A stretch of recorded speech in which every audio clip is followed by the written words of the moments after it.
charged by a name-changing website. But now that website no longer exists. Now that domain name is reportedly used by a stationery company. So what proof they had? Well, maybe it apparently evaporated. Is this all a smokescreen designed to distract from themselves? This case captured the public's imagination when this convenience store footage came out showing the mom buying a box of wine that evening.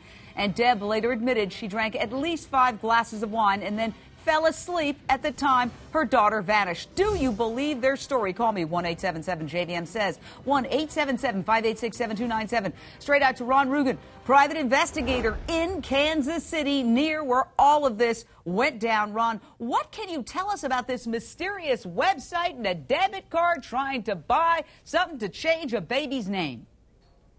2 words for this, Jane: empty calories. This isn't news. I knew about this back in December, where members close to the family shared this information with me.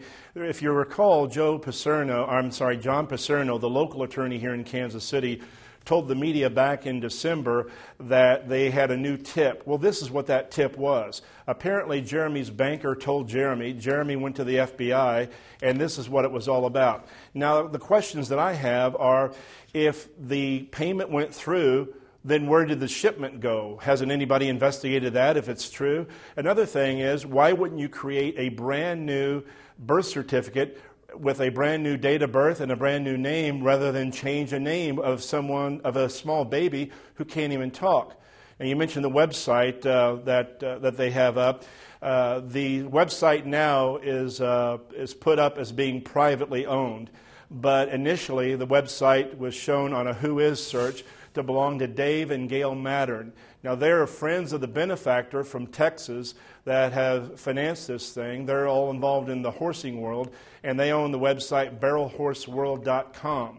And they also own the home where the media interviews were done back in October, when Deborah and Jeremy sat in front of the national media for a weekend and talked to the interviews there. Well, Ron, let me say this. I don't know the names of the 2 individuals you mentioned. I don't know them. I've never heard of them.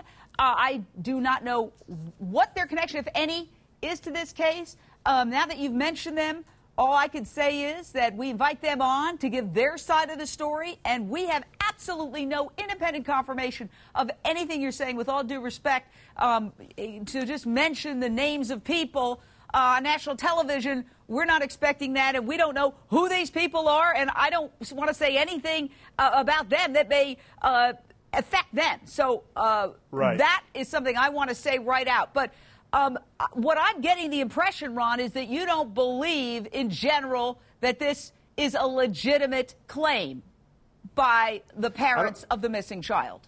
Is that a yes or no? I don't see how you can... Correct. You're correct with that. I don't see how you can call it legitimate. It's too flimsy. It's old news. Why would you hold on to this for 6 months if this was a big tip and a big story? Why would you sit on this for a period of 6 months and not share it with anybody but the FBI? Well, let me say this, Ron. I got your point. But the reason it's big news is that it was on the Today Show. Okay, that makes it big news, right, in and of itself. Now, I think for our viewers, we need to understand that this is a very complicated story. So let's go back, recap and review to the night that this precious child vanished. Listen to her father, Jeremy, describe how he discovered the baby missing. The front door was unlocked. Most of the lights were on in the house, and the window was in the front was open. Obviously, all very unusual. And then I started checking on the kids.